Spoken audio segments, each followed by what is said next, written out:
Hello, Warlords. Welcome to Saga Thursday, the show all about the skirmish miniatures game from Studio Tomahawk. Got another faction review here, joined by Daneel. How's it going, man? Yeah, going very well, thank you. Awesome. So you go by TVT on the forums. I'll get that out there. So I think quite a few of our watchers here probably know you from there. And you're a big dog on the UK tournament scene. At least I know you ran a tournament, so but you go to a lot of events over there. Yeah, I go to events, but also run events as well. So the series of events that we run are called Saga. So we have cool. Yeah, so the Saga events we run normally up in Liverpool in northwest England. But we just did a 2-day Saga event at BritCon this year, which was good. Right. Okay. Yeah. So I knew about BritCon. Recently talked to somebody about that. They enjoyed their time. I've seen the Sagageddon announcements, so it's cool. I didn't put that together that you were running that. When is Sagageddon usually go down? When we can. So I think we've had 5 or 6 so far locally, and then we've had the 2-day event recently. So we were trying for quarterly. We might try and squeeze another one in before the end of the year, just a local 1-day event. Okay, so nothing on the menu quite yet, but yeah, no, we've got it in.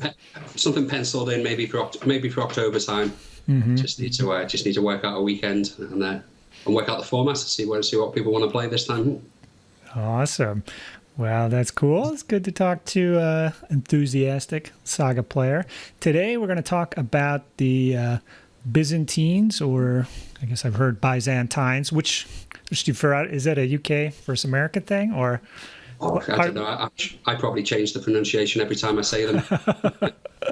But yeah, Byzantines. Okay, yeah, that's what I say. So you have been, we were chatting a little bit. You said these are your go-to when you're talking some serious Saga business. So, yeah, when you want to throw down some serious Saga, these are the go-to faction for me. All right, so it sounds like you're the right guy to go to here. So I have played them a little bit. So right at the end of first edition, I built a Byzantines force.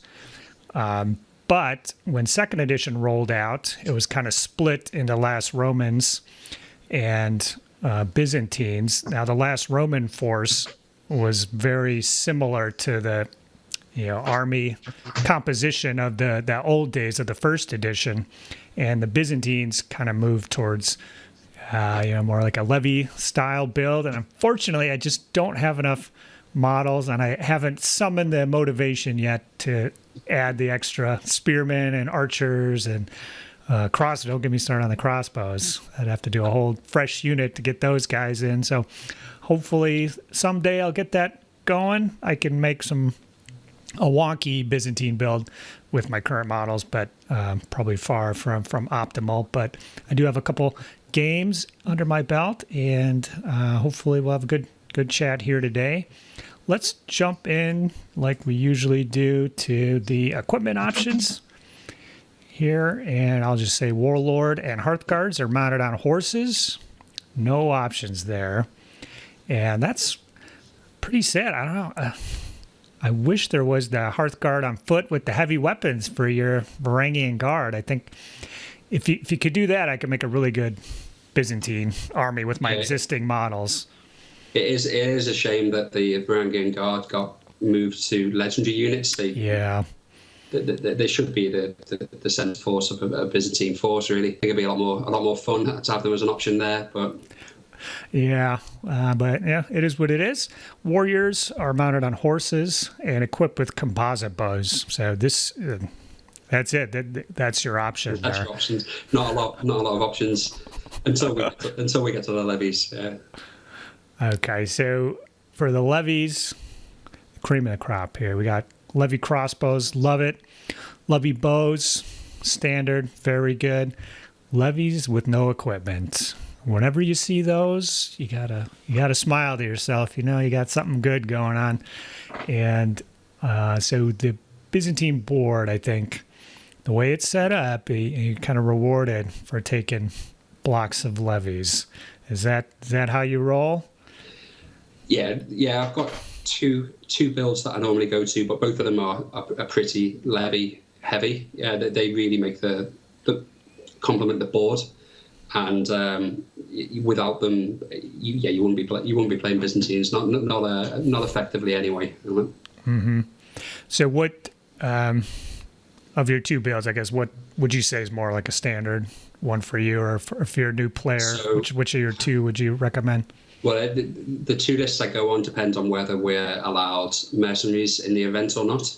Okay. So if mercenaries aren't allowed, I go for 3 points of Hearthguard and 3 points of levy.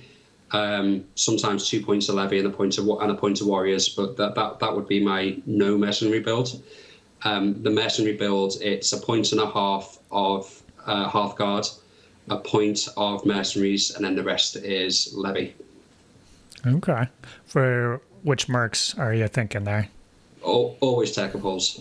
Yep. Okay, that's what I was thinking. Yeah, they just they complement everything the board's doing. It's more shooting, it's free shooting, and the defense ability of giving everyone 2 defense dice really adds up.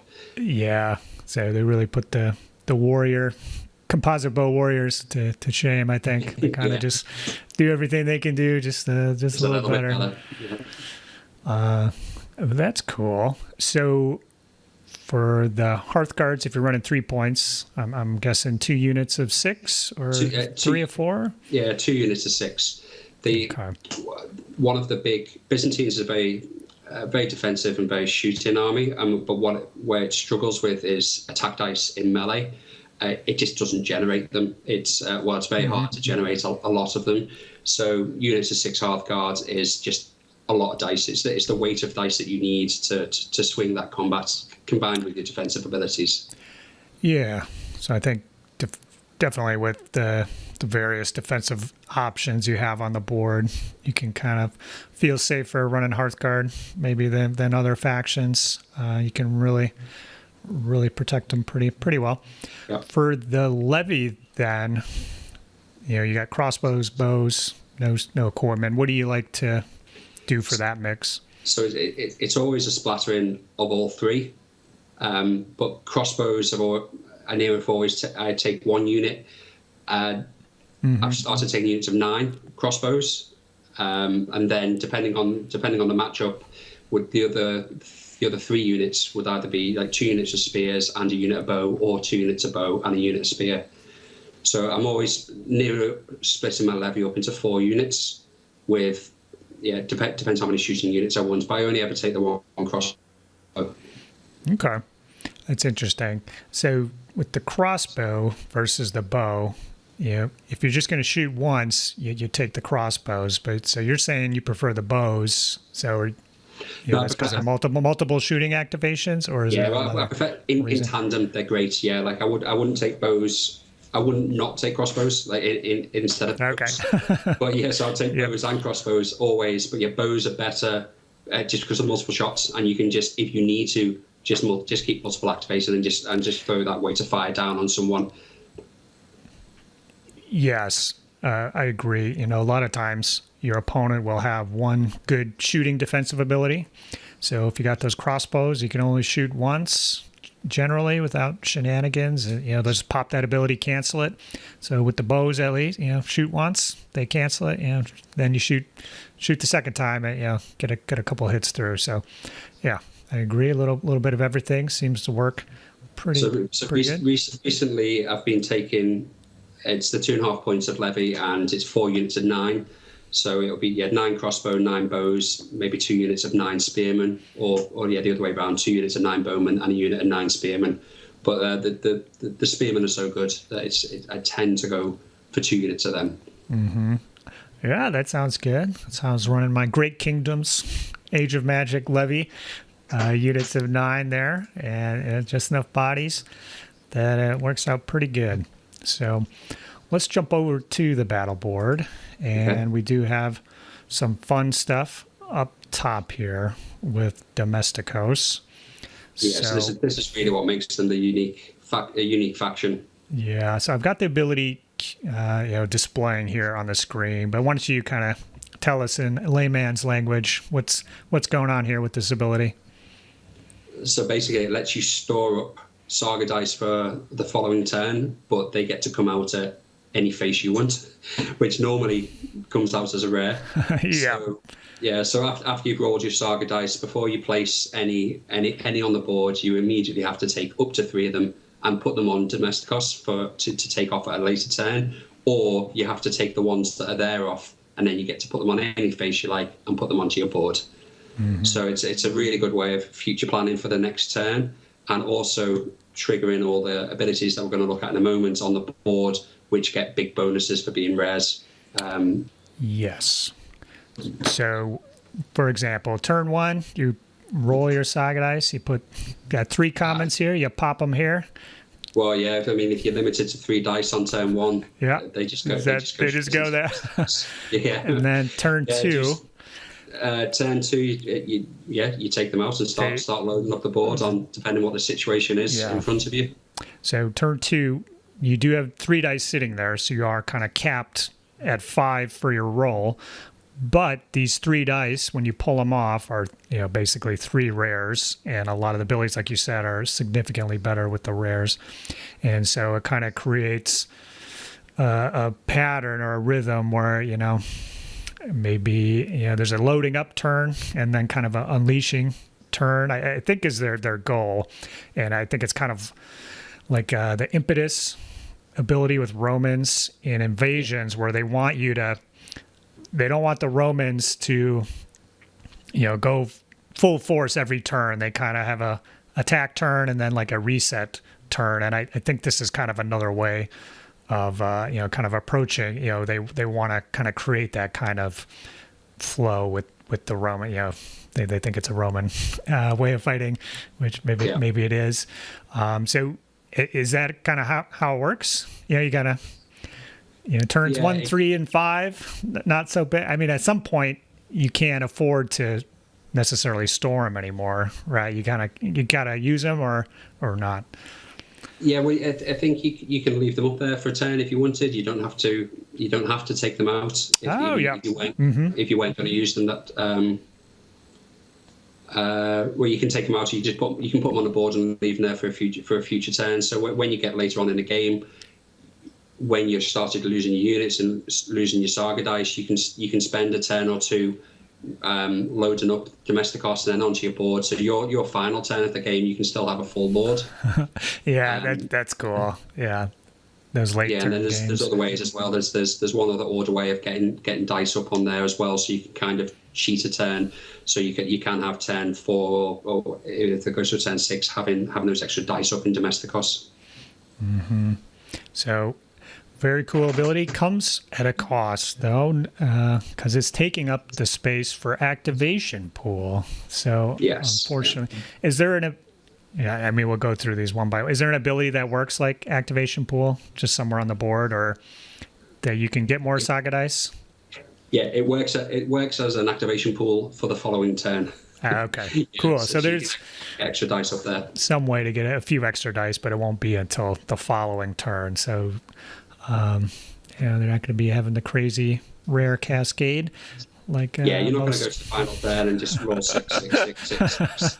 But you can plan it so you will have a relatively full board on the final turn anyway. Yeah, that's kind of cool. Yeah, kind of going pear-shaped. A Roman type thing. They're organized, they're prepared. They don't need luck. You just plan it all out, and you'll be good to go. All right. Well, let's jump into the battle board here. So first up, we got last defense using a common or rare melee or shooting reaction. Enemy unit discards 2 attack dice, 4 if you use a rare. So already that rare is looking pretty good here. In the general scheme of things, does this one get used much? I think it gets used most turns. Okay. Not necessarily with the rare. I think it's very good for a common. Just 2 attack dice is good. It's 2 attack dice is much better as a shooting reaction. Yes. It negates a lot more. But sometimes you pull a rare up there. If you know the following turn you're going to be taking a big hit, then a rare goes up there, and 4 dice is a big swing.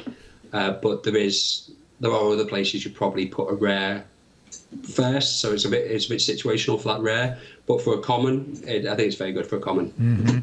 Yeah, agreed. I don't know what it is, but I would rather the enemy discard 2 dice rather than me gain 2 defense dice. Now I don't know the math or anything behind that. It's probably going to depend on armor and stuff, but I don't know. I just prefer you just removing two dice. You know, there's 2 hits that are not going to go through versus 2 extra chances to save. So yes, I think it's good. You know, a common ability might get you 2 or 3 defense dice, but I think this is better. I like it. All right.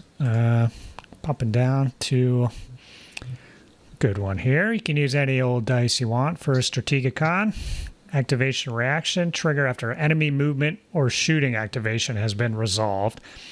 So doesn't trigger after a charge, and then it's after, you know, it's been fully resolved. But immediately remove a fatigue from one of your units, or up to 2 if you use a rare. So is this good enough for a rare, Daneel? What do you think? If you've got loads of fatigue, it can be pretty good. Yeah, so you might put a rare on this towards the end of the game when all of your units are starting to really feel the fatigue, especially your Hearthguard or your Warlord, who you're waiting to make that final punch with. Once you levy of like attrition down the enemy and everyone's got fatigue on them, and you want to make sure your guys are going in fresh. Yeah, then you could put a rare in there to set up your following turn. But quite often, just put any dice in there, just for a little bit more fatigue control.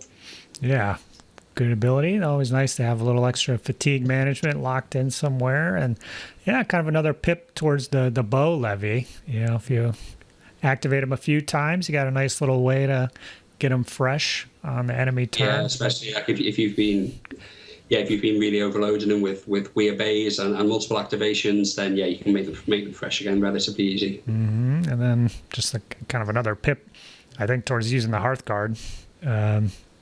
Going in, charging on your turn, doing some damage. You hate having them exposed, but Strategicon, if you choose your battleground right, they won't be able to get to you in one go. So you just freshen up. So.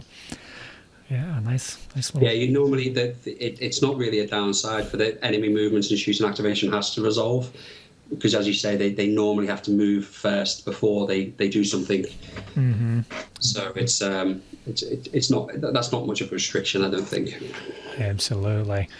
All right, well, let's pop down to every Byzantine enemy's least favorite ability. Mixed formation, common or rare. Activate a unit of levies without ranged weapons to make a shooting attack. So you got to take some of the sword and board guys. They count as being armed with bows. And then if you use a rare, so juicy, they get 2 bonus attack dice for each other friendly unit within short. So this one can be pretty wild, pretty insane here. But so this one, it is worth the rare. Yeah, it's usually a lot of extra dice. So yeah, so this is one ability I guess we got to bring up, that you are capped at 8. You're capped at 8 shooting dice on the front load there, so you can't just get to 12. And since the FAQ clarified it as well, it's you're capped at your bonus dice double your original pool as well. Yes, you can't. You have to have at least 4 dice. So that's 8 levy, or 7, I guess, if we're rounding up to begin with here. Yes. So you can't activate one guy for getting 6 more shots. Not anymore. Yeah. So but the way that Byzantines play, everything's all very close formation. Your units, there's benefits in multiple abilities for being close to each other. So that's just how you tend to play. So you will always get more bonus dice than you can use. So you're nearly always throwing out those 8 shots out of melee levy. So it's powerful. Yeah, and it really complements the rest of the shooting in the board as well, and it just means you can put out a high volume of shots every turn. Mm-hmm. Just another reason that the enemy's gotta come to you, or else they have to have a really good plan. Yeah, if they're not, because this is some serious fire. Crossbows, bows, shooting multiple times. Even the guys that aren't equipped with bows are laying into you. And this ability is one of the reasons why I tend to go towards 2 units of spear levy as well, because it's bow levy or only bow levy, with spear levy, melee and shooting. Yep. If you need that armor 4, being able to close ranks. Yeah, 4/4. So you get to shoot like you got a bow without any of the downside. Very good ability. I love any ability that lets you shoot when you otherwise aren't equipped with weapons. So yeah, none of the downside really. Nothing to complain about there. Very good ability. All right, let's pop up to the first of. There's 3 2-die abilities on here. So this is a common and uncommon 1,000-year Empire orders reaction. So on the enemy's turn, during every melee or shooting attack until the end of the turn, your units gain a defense die for each attack die gained by an enemy unit. So I'm assuming that's through Saga ability bonuses. Is that? Yeah, so it's through melee abilities in combat, obviously, or shooting abilities. What it doesn't help it is bonus dice. When if they activate to charge with a bonus X amount of dice, you don't get the dice then because the melee hasn't started. Mm-hmm. So it's just dice gains during the melee. During the melee, okay. So or shooting, yeah. Yeah, this one probably your mileage will vary. Some boards just don't generate a additional attack or melee. That's just not how their board operates. But maybe against Vikings or something, you'll be. Well, against like Mutawari. Oh yeah. Mm-hmm. Yeah, if you play this, great. But if you play it against someone like the Huns, which they're more like bonus dice, then it doesn't really do that much. Yeah, so that makes perfect sense against some boards you'll be using this, some you won't. But yeah, so sometimes it's just the threat of it sitting there is good enough to make your opponent's influences what they put down on their board. They won't do their things with bonus attack dice if they know you've got this there. So when you're playing, you don't feel like you're getting a benefit from it, but you are changing the way your opponent's playing just by having it there. So that's what makes it very powerful as well against some factions. Yeah, you're kind of changing the game on that. They have a game plan. They can't go to their game plan now. They got to do something different, suboptimal, or do something they're not used to. The price you pay for that is having 2 dice on there, which is it's a relatively big price, even if you don't use it, because you're putting 3 up in Domesticos, and if you leave 2 on the board, you don't actually have that many left to play with yourself. So sure, yeah. It's got a cost that way as well. Okay. But when it's good, it's very good. it's a cost worth paying. Yeah. Well, let's pop down. We got the second 2-die ability here. Athanatoi activation. Activating a unit of Hearthguards for a charge. And your unit's armor is increased by 1 during the melee. So it's 2 uncommons. So this is a great ability. I think we've seen that the cost of increasing your armor is 2 dice on other board. There's a few boards that have to pay 2 dice. So on this one is 2 uncommons, but you also get a charge out of it. So yeah, not too shabby. For me, this is the first dud on the board. Oh no! Okay. I never use it. Well, I could see that because it's uncommons. So that's what you're going to be using to activate levies. Is that your main problem, or? Yeah, that's one of the main problems. Is it encourages you to have a levy heavy army, isn't it? It's that's the way they want you to play it. So your uncommon tend to be doing that. Okay. And there's other abilities as well. So which use uncommons, which would be a bit powerful. So you very rarely have 2 spare uncommons to go on it. And I think the increase of 1 of armor isn't necessarily as powerful in the Byzantines because it's such a defensive faction anyway. You gain defense dice, or you make your opponents discard dice, which with your other abilities, which are probably a bit more powerful.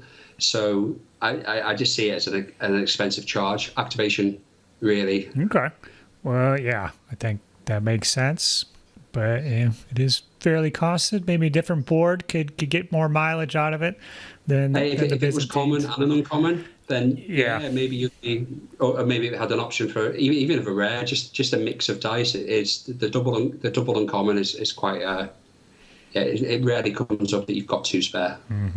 Okay, well, that makes sense, especially since Face the Barbarians here. If you want to make yourself survivable, this is the one you're probably going to use instead. It takes a Yeah, so face the barbarians is very powerful. It's a uncommon or rare melee. You gain 2 defense dice for each other friendly unit within short. So you do have to have some guys nearby, but if you use a rare, you may also reroll all defense dice, which score a 1 or a 2, which is superb. Yeah, it's especially because most of the time you will have closed ranks. If you're defending, you're likely to have closed ranks with your spear levy. So you're saving on 4s anyway and re-rolling 1s or 2s. It makes the unit fairly unmovable. But this is the second ability that benefits units being close together. The first being mixed formation, whereas that's capped, isn't it, at the bonus attack dice. Whereas this one, there's no cap to how many defense dice you can get. As many as you want. If you're packed close together, you can easily get 6-8 dice out of this for an uncommon. Yeah, basically, yeah.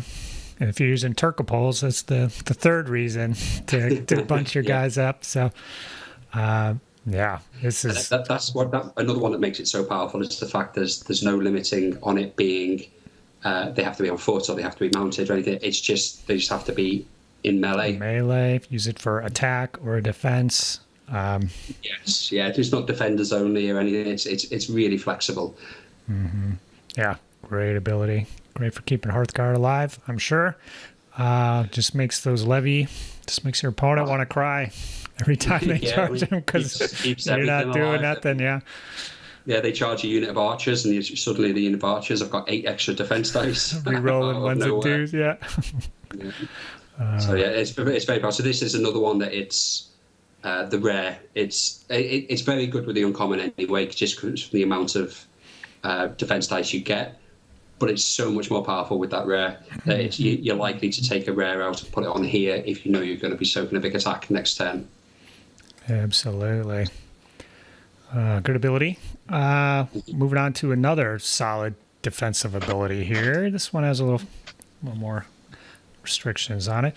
It's our Comrade Shields, another uncommon or a rare. Melee or shooting reaction, so you can use it against shooting. Defenders on foot. So pretty specific there. If your unit is within short of a friendly unit without ranged weapons, it cancels hits as though it were in solid cover.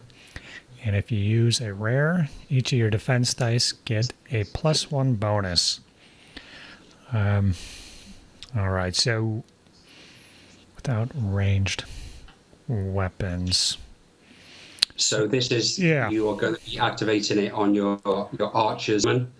I think the restrictions on this one means it's not a go-to every turn because one of those units is likely to be in cover anyway, either hopefully in rocky ground or in ruins, depending on the terrain setup of the board, of course. So and it's the defenders on foot, and they has to be near a unit without ranged weapons as well. It really limits what units you can activate it on.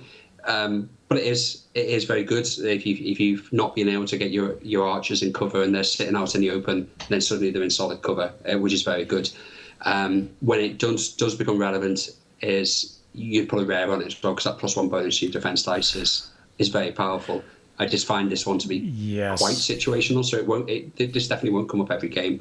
It will come up every couple of games where it is relevant, and even during that game, it's once or twice maybe. Okay, that's good. Yeah, it's fairly specific. I think so. Due in how it works, they might even, if you have it queued up, change their target from charging into the archers. They'll charge into your, no special equipment levy, or your Hearthguards or something. Yeah, because if you've got 2 spearmen units themselves next to each other and you could trigger it, you're probably going to be closing ranks anyway and closing hits as if they're in solid cover anyway. Yeah, that's a great point. Yeah, which is why I said it's only really has the benefits on the on archers, which can't close ranks, but hopefully you've got them in some kind of terrain anyway. But yeah, it does have uses, just not like facing barbarians, which is always useful. Okay, how often are you doing the rare here and the rare on Face the Barbarians for the block on 3s and reroll 1s and 2s? I mean, that's the holy grail. But yeah, I've done it a couple of times, and it's not fun for your opponent. Yeah, very nasty if that comes about. But all right, let's jump down to Basilius, another rare ability. Orders. I think this is the one we referred to earlier. If there are less than 2 dice on Domesticos, which is the very first ability we talked about, take 2 available Saga dice and place them up there. So kind of like activation pool, you're getting 2 dice out of 1, but on the downside, you have to wait till next turn. But the upside is they both come out as whatever you want, whatever you need them to be. So yep. There is that delay. So it's good. It's much better in the later turns of the games when you're already down a couple of Saga dice and you'll have some available anyway. Like you haven't rolled enough, and even after you've taken some dice off Domesticos and rolled your dice, you've got 2 left over, or you've got 1 left over, and then you can just get 2 up there for the next turn as well. So that's how you get those extra dice in the last couple of turns of the game.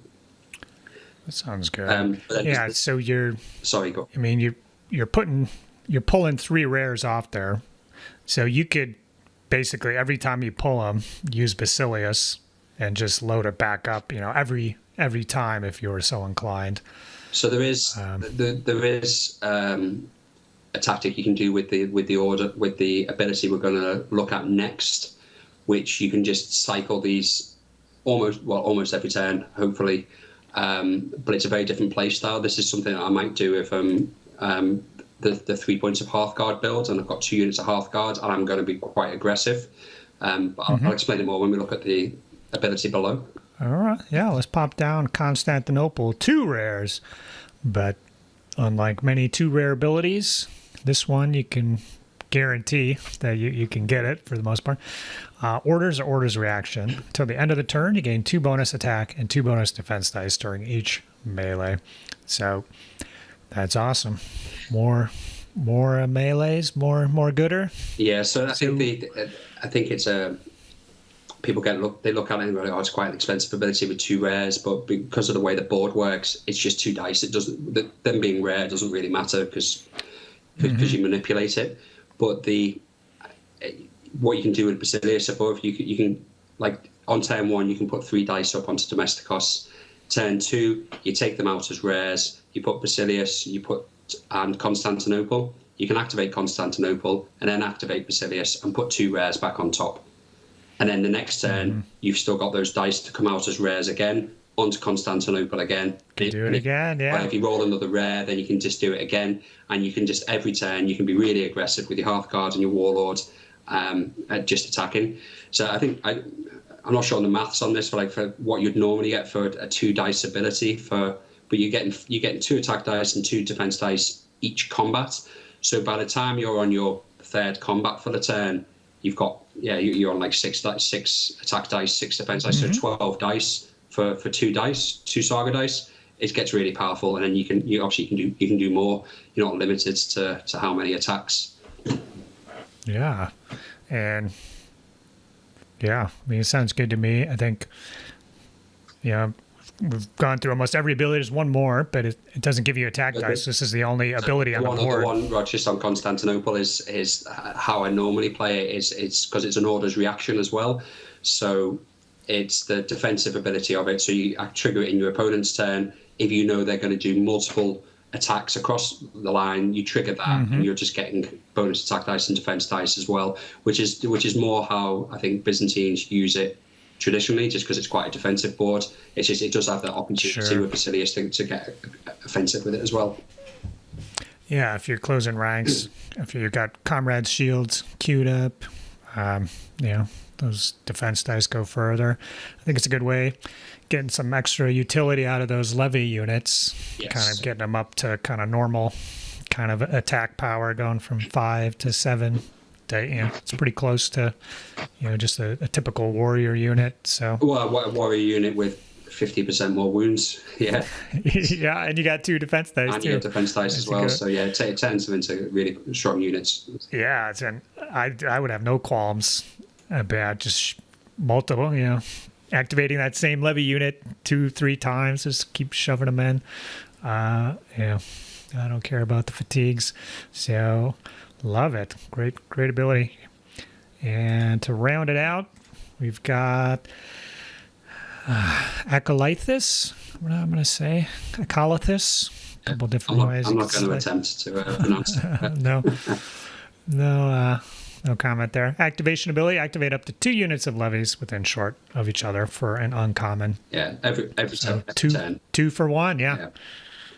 So that's every single turn that's on it. Cause especially the way I play, I've got 4 units of levy. Most players are going to have at least 2 units of levy. They should have more. So this is a great way to activate them. But once again, it's an uncommon as well. So this is another reason why the half guard activation one I don't see that much play with it. Mm-hmm. So the tricky one with this one is it's how you set up your levy next to each other, because they've got to be within S of each other. So to really maximise your shooting, it's how do you want them to be next to each other? Do you want your crossbow and your bow together? Usually, so you're shooting with 2 units for 1 dice. Mm-hmm.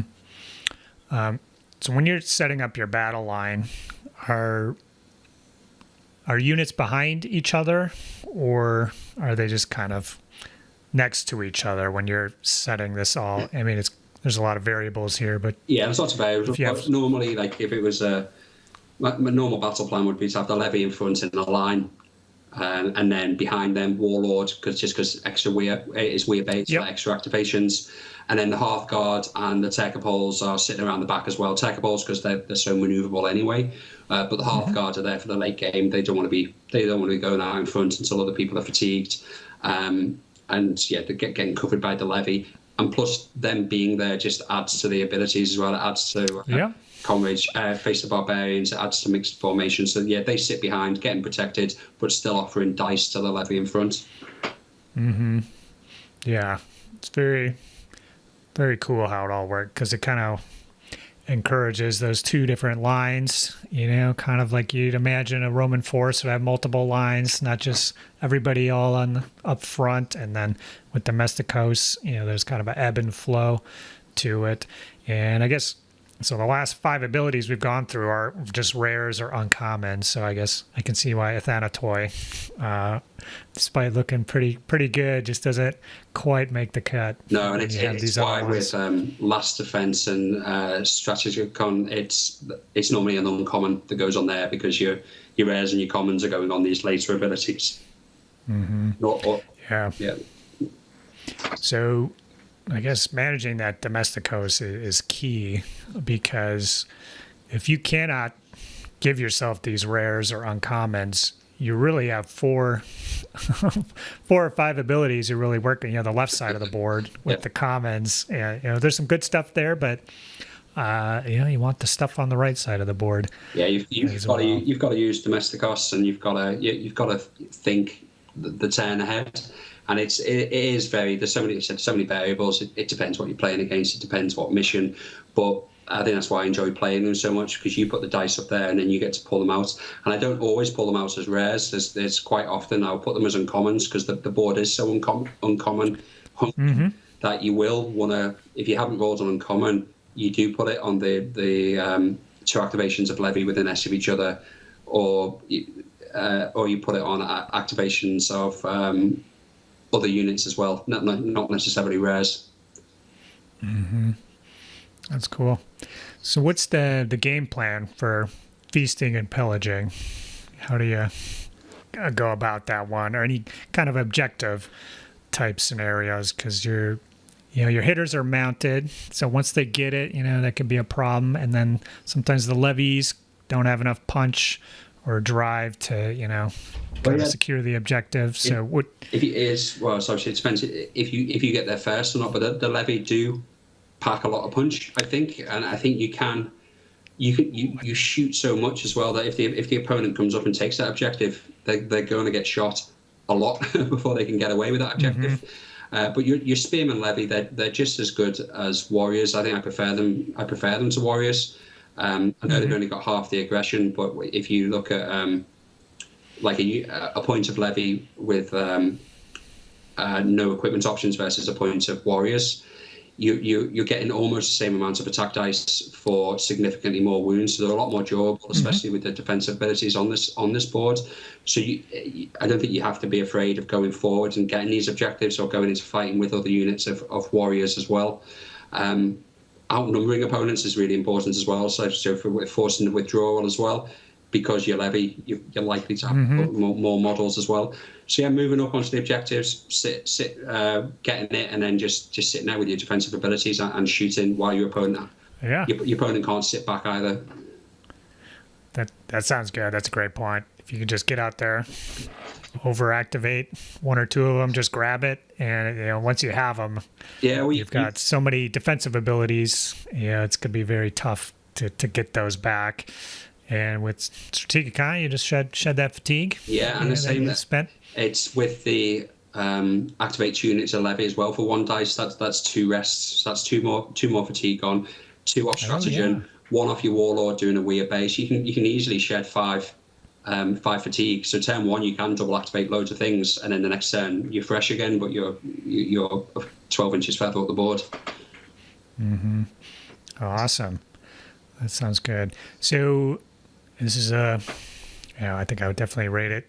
Any board that uses levy, is generally going to be a pretty good board, just based off how the levy work. So I'd definitely rate this as one of the higher strength boards.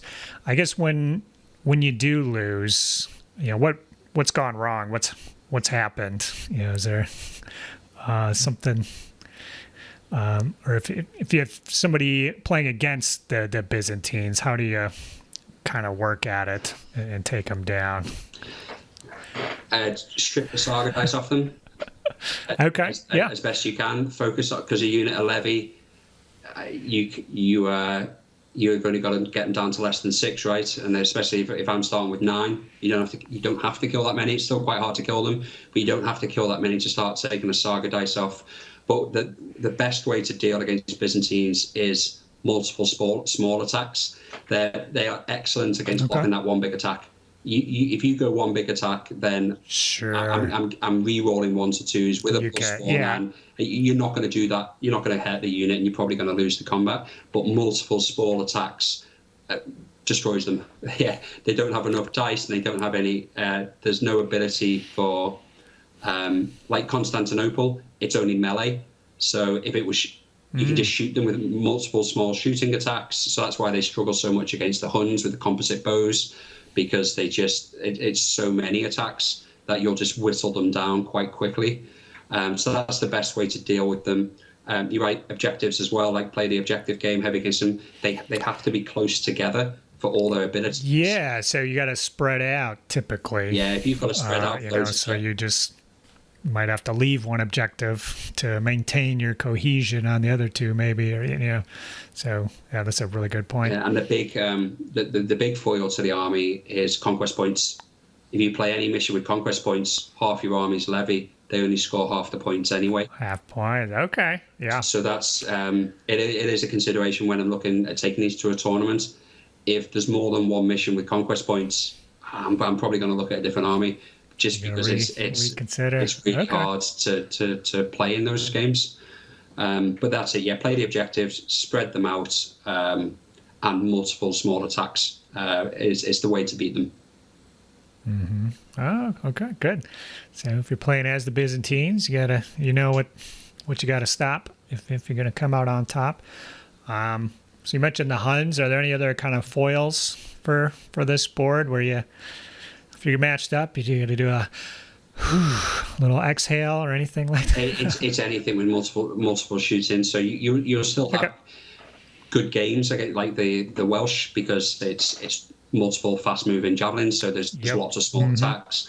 Irish again, anything else which shoots with lots of attacks. Again, it's any of those kind of factions. It's quite. They're not difficult. It's a hard game. They give Byzantines a good fight.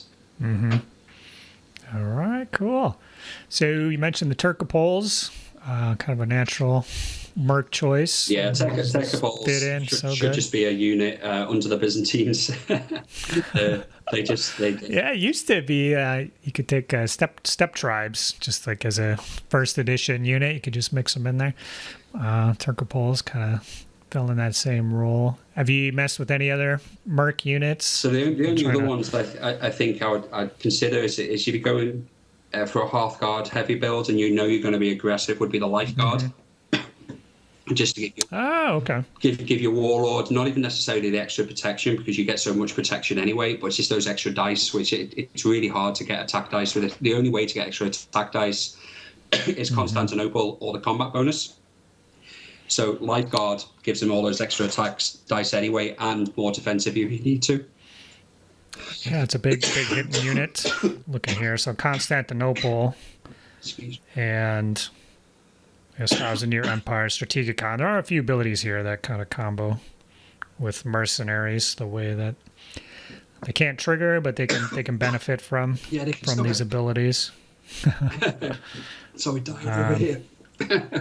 Yeah. I've been there, man. Okay. But apart awesome. From that, I wouldn't try any others. Can't even speak of it. No. All right. Well, that is gonna, I guess, kind of do it for the Byzantines here. I want to quickly say thank you to Terry, Patrick, Sean, Mitchell, Kevin, and Scott. I got to get Scott on the list here for being those top-level Patreon supporters. Wouldn't be able to do these extra faction reviews without you guys. And I'd be curious out there if anybody's played with or against the Byzantines. If you have any nuggets of knowledge to add, please go ahead, post that below. I'd be curious to hear how they go for you guys. I think they're definitely a powerhouse in Crusades, but I think in the age of melee, with more factions out there, still good faction, but yeah, you're talking about Irish, Welsh as foils, so interesting to hear. Yeah, I think I'm pretty pumped here. I've got a box of last Gripping Beast late Roman infantry on the sprue here. What are you using for models? My Byzantines are all V&V miniatures. Oh, nice. Those are great. Yeah, I treated myself to them. I like Byzantines that much. I treated myself to a V&V army and every possible option, I think. Yeah, I've got 2 or 3 points of every levy option as well, just in case I ever wanted to go 3 points of Costco levy. Oh, that's awesome. Yeah, with V&V, that's quite a... they're great figs. Definitely compared to other model lines. They're a little more expensive, but not as expensive as Space Marine or anything like that. So yeah, that's awesome. Coming from Warhammer, yeah. they don't seem so bad. Yeah, they're definitely. But then there's other model options. Like you've got Fireforge. I've got plastics for them now, so yeah, a bit cheaper. So it's the same period as well. Those came out after I did my Romans, and yeah, you got everything in plastic, every variable unit there covered by those guys. But the Gripping Beast ones have served me well. I know Aventine's got some nice medals, and yeah, the Aventine Byzantines are really really nice for the early Byzantines. And I think the Barons War, I've got a Kickstarter. They've just started doing some Crusade era stuff as well. So they've got some metal Turcopoles on the way, which I've ordered. Really nice models mixed with some hairy miniatures. Do some nice Turcopoles as well. Oh yeah, they definitely have a lot of medieval stuff, so that makes sense. I'll have to go check them out. But all right, man, Daneel, you've been great, man. Yeah, thank you very much. A lot of knowledge to share. Thanks for coming on, and putting a face to the forum username. So, yeah, much appreciated. Thank you for stepping up, and hopefully we'll have you on again. Yeah, hopefully sometime here. Yeah. Yeah, hopefully have some more Saga getting tournaments in the future, and some more people can come along and enjoy some Saga. That sounds good. Do you play all the ages, or do you guys stick with anything primarily? No, we tend to do Age of Melee, so we tend to mix it up. We've done Hannibal by itself. We've done Vikings by itself. We've done, I think mostly we do the Age of Melee just for inclusion purposes. If someone's got an army who wants to come along and play, it's just fun. I don't see any issue with crossing the books from a gameplay point of view. Yeah, I agree. We've been mixing it up. Haven't had any issues. Yeah, Saga. Just got to figure it out. So, all right, folks, that'll be it for this one. We'll check you on the next one. And yeah, have a good one. See ya. Bye-bye. Saga! If you'd like to see more Saga content, consider joining the Heathen Army over on Patreon or popping on down to the Saga Thursday Discord server. Links below. Thanks, guys.